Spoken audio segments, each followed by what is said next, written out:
Em 2021, na cidade de Maringá, Paraná, foi rejeitado o projeto de lei que criava o Conselho Municipal LGBTI+ de Maringá. Está rejeitado o projeto com 4 votos favoráveis e 10 votos contrários.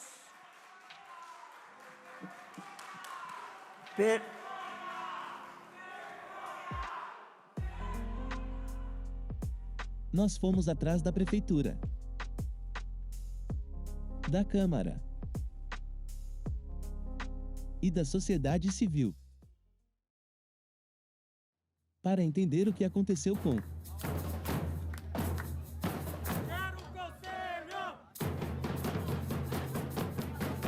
o quase Conselho LGBTI+ de Maringá.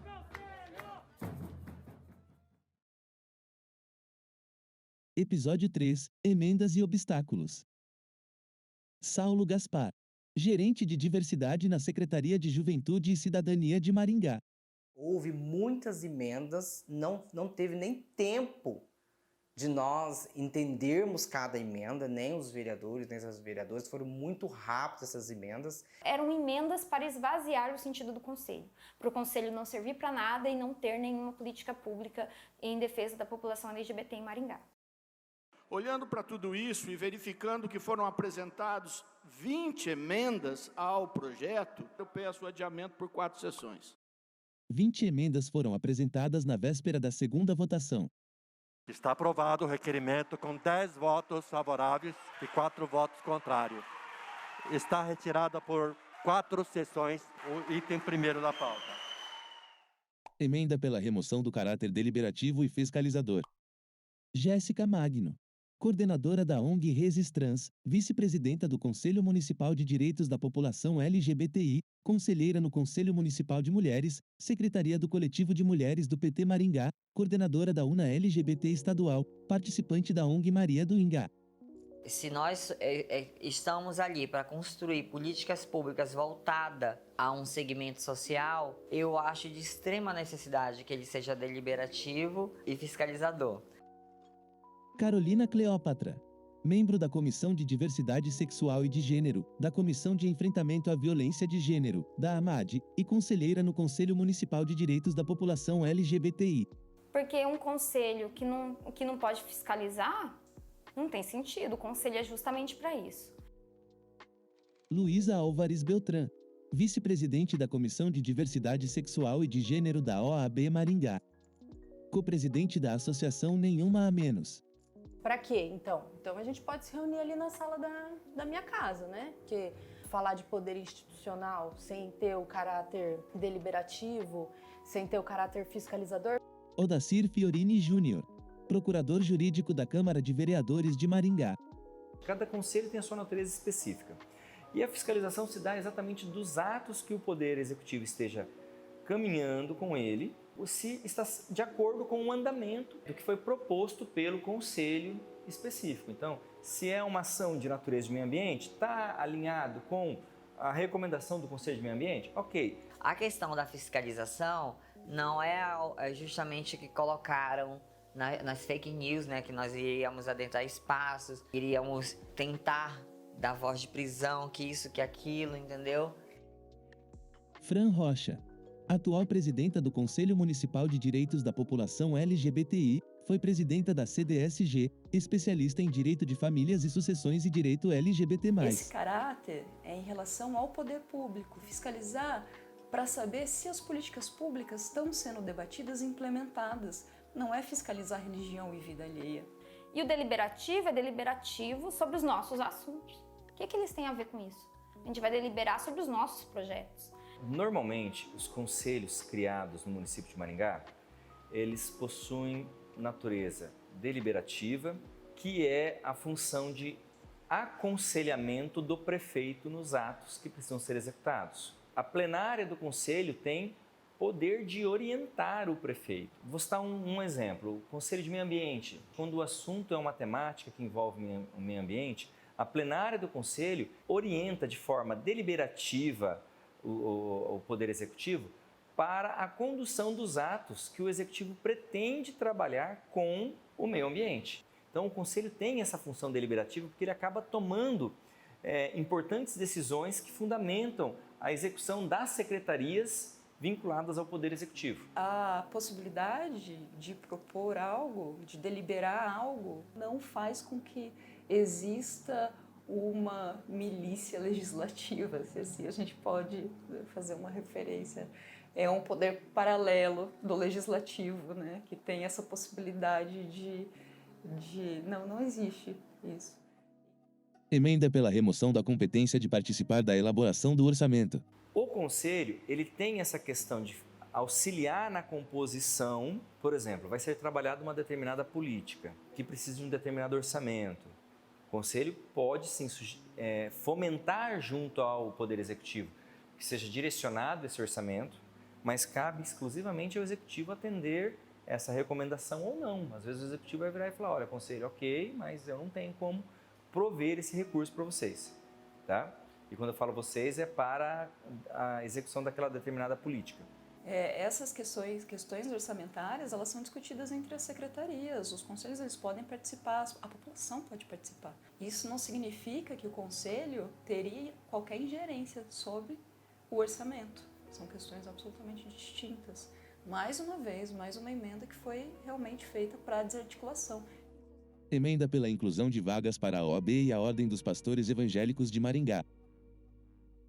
Herbert Vilela, membro da Comissão de Diversidade Sexual e de Gênero, da UNA LGBT Maringá e do Conselho Municipal de Direitos da População LGBTI.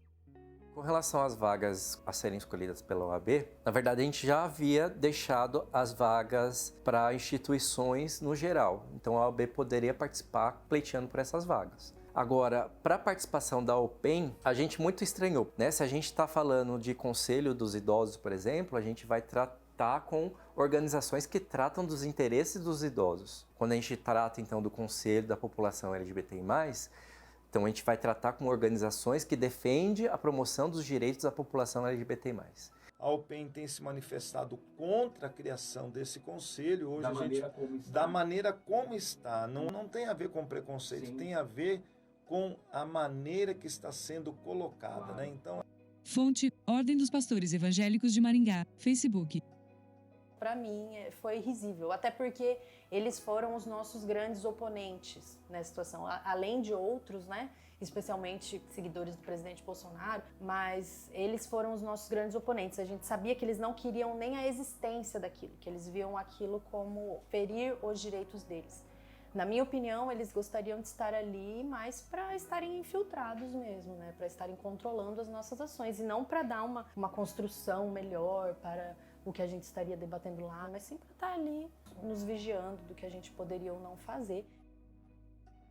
Esse conselho, ele impede que pessoas que pensem diferente, pessoas do contraditório, ou seja, aqueles que não simpatizam ou não pactuam das mesmas ideias que este conselho, essas pessoas não poderão participar. E isso será um problema muito grande. Fonte: Pastor Tiago Almeida, Facebook. Emenda pela remoção do requerimento dos representantes da sociedade civil atuarem na área de direitos LGBTI+.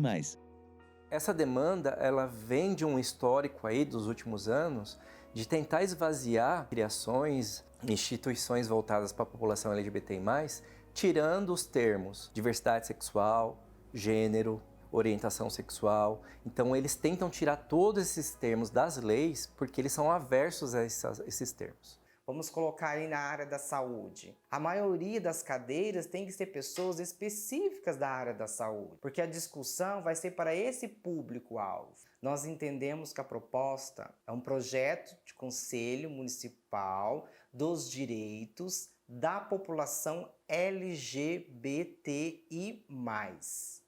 Então não faz sentido nós criarmos uma proposta de projeto LGBTI+, se não for ocupada as cadeiras por LGBTI+.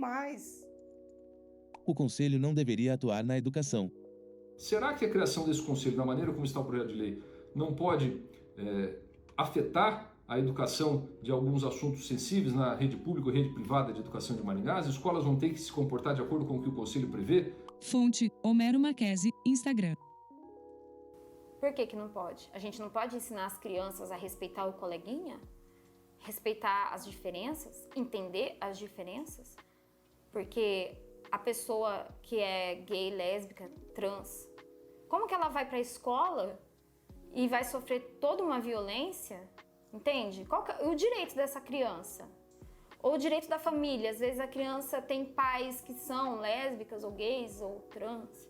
Como é que a sociedade espera que essa criança fique se ela não puder estudar ou não puder estudar com uma certa qualidade, com paz, segurança? Com segurança.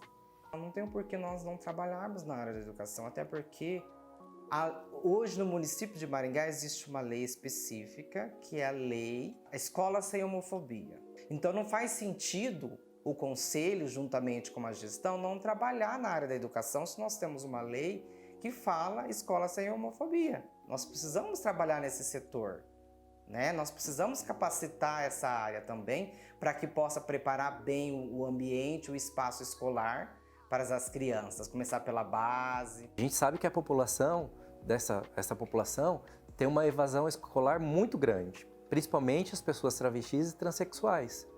Então a gente teria que verificar por que isso acontece, a gente sabe por que acontece, mas teria que fazer um trabalho de campo mais estruturado, dar subsídios para a secretaria poder atuar e evitar essa evasão. Então a ideia é essa, a gente não existe aí uma questão de ideologia de gênero com as crianças, com a educação.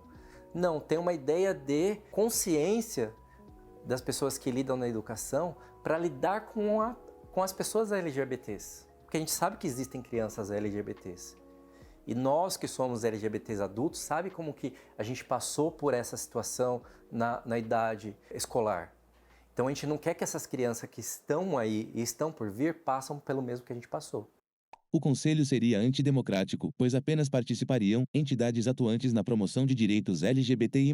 O conselho é absolutamente democrático. Primeiro, porque as pessoas elas são eleitas para compor. Segundo, que se essas pessoas que querem participar de algum conselho, elas podem perfeitamente propor a criação para o executivo para que encaminhe ao legislativo. Como eu disse aqui, não existe carteirinha LGBT, né? Então eu não teria que fazer a apresentação de um documento e tal.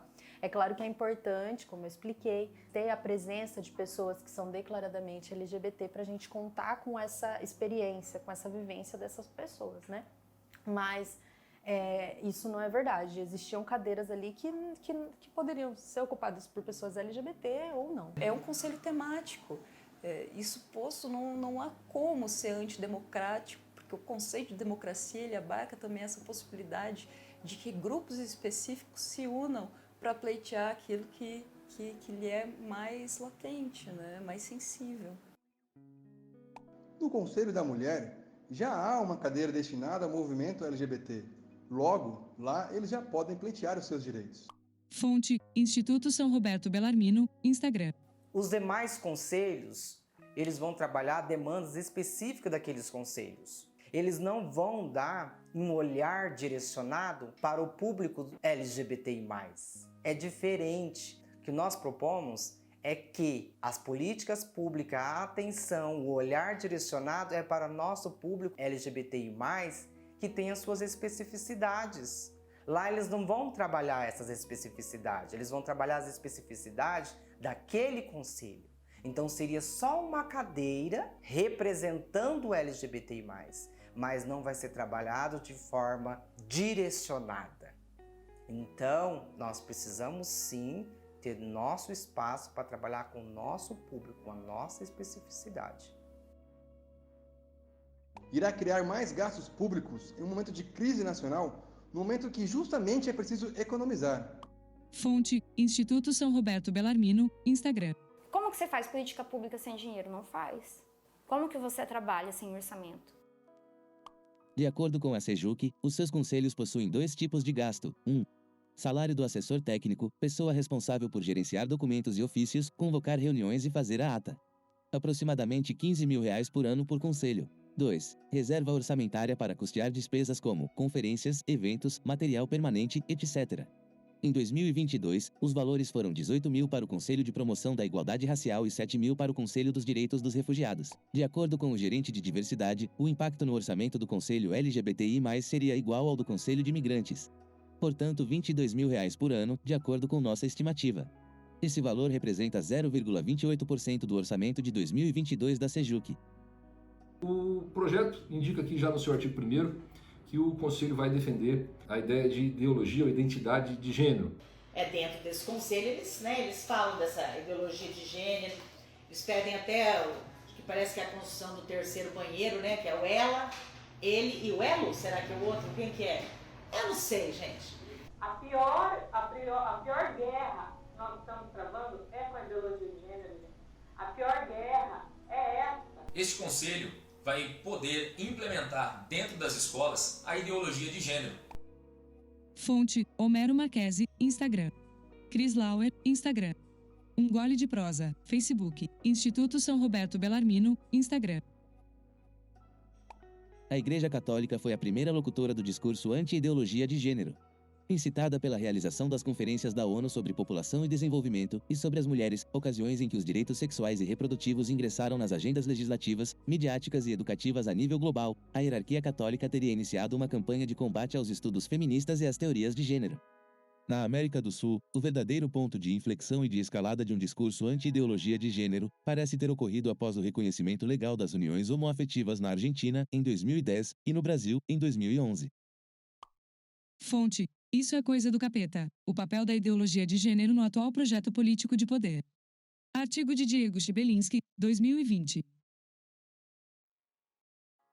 A ideologia de gênero, eu até estou estudando um pouco sobre isso nos últimos tempos, e a ideologia de gênero foi uma ideia que foi criada como reação à legalização do casamento gay no Brasil, que foi uma determinação pelo STF, né, o Registro de Casamento Civil por Pessoas Homoafetivas. Como resposta, começou a surgir inúmeras contra-ondas, né? É um movimento social, assim. Construíram esse debate da ideologia de gênero que se você procurar na academia, se você procurar nas universidades, você vai ver que não existe ideologia de gênero. Isso é algo inventado, assim. Se a gente for pensar o que é uma ideologia de gênero, que seria algo imposto, que seria algo que a gente tem que ser, a gente vai cair, na verdade, na cis-heteronormatividade. O que as pessoas querem que a gente seja ou esperam que a gente seja? As pessoas esperam que a gente seja cis e que a gente seja hétero. Entende? Quando a gente vai nos filmes da Disney, quando a gente vê as nossas referências nos comerciais, quando a gente vai pra igreja, pra escola, o que a gente é ensinado? Que o normal é ser hétero e é ser cis. Ao contrário do que os defensores do discurso anti-ideologia de gênero buscam afirmar, as considerações ofertadas pelos estudos de gênero não são autoritárias. O que elas visam é promover uma realidade na qual os sujeitos não tenham seu destino social pré-definido unicamente pelo sexo biológico. Então essas pessoas não querem que a gente invista na educação porque elas querem a manutenção desse status quo. São pessoas LGBTfóbicas. Por que ela não quer que se fale sobre LGBT na escola? Ai, porque é ideologia de gênero. Não existe isso. A ideologia de gênero é essa que eles estão impondo. E eles é que fazem ideologia de gênero, onde a pessoa não pode nem ser LGBT em paz.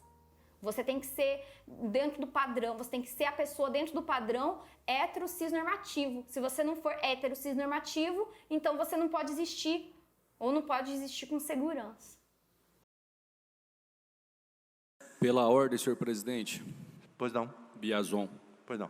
Senhor presidente, já que a votação vai ser antecipada, eu gostaria de pedir a retirada das 20 emendas que eu fiz junto com alguns colegas aqui. Fonte: TV Câmara Maringá, YouTube. Qual sua opinião sobre o arquivamento das emendas? Então, a perda inicial foi que a proposta de lei do Conselho não seguiu, né?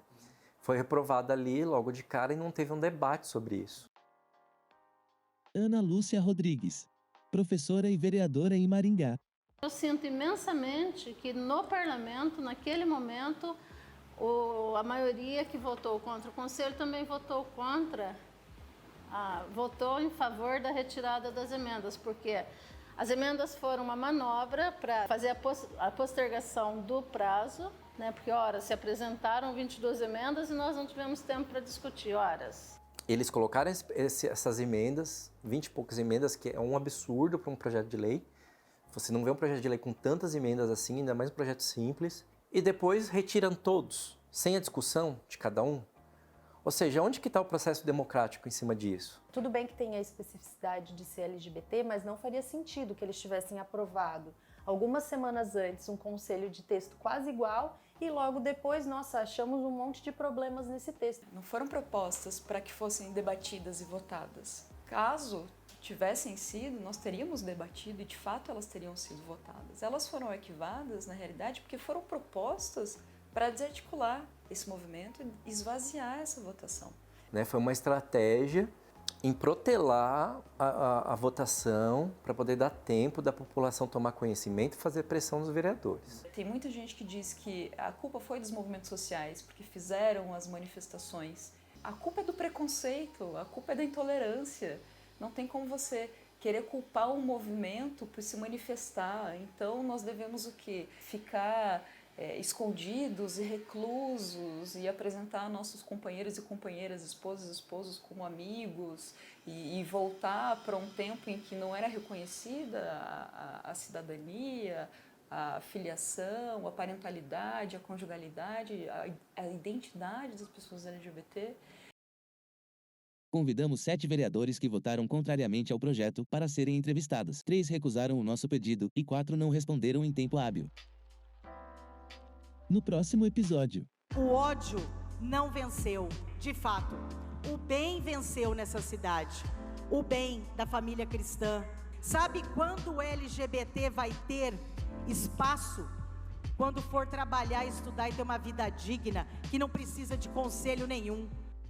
Mas é o caminho que a gente decidiu trilhar, de luta.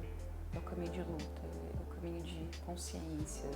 Nós queremos ocupar todos os espaços. Nós vamos ocupar todos os espaços.